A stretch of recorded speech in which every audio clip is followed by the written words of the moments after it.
বরফে ঢাকা একটা ছোট্ট শহর, একটা মহাদেবের মন্দির। শহরটা একেবারে নর্মাল অন্য শহরের মতো মনে হচ্ছে।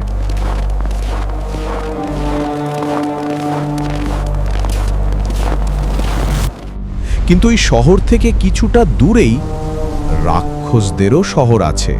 আর এখানে প্রতিদিন বিভিন্ন শহর থেকে মানুষ ধরে এনে এনে তাদেরকে বন্দি করা হচ্ছে। কোনো কোনো মানুষকে গোলাম বানিয়ে নিজেদের সাথে রাক্ষসরা নিয়ে যাচ্ছে।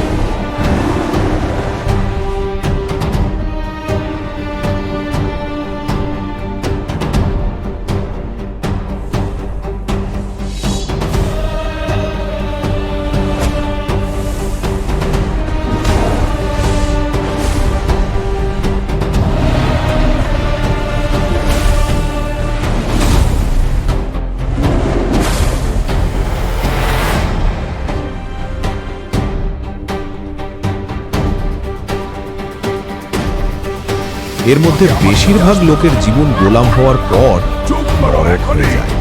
কিন্তু এই শহরের ভেতরে একটা ভালো রাক্ষস আছে, যে একটা গর্ভবতী মহিলাকে বাঁচানোর সম্পূর্ণ চেষ্টা করছে। এর জন্য রাক্ষসটা একটা মানুষ হিলোর সাথে যুদ্ধ করছে।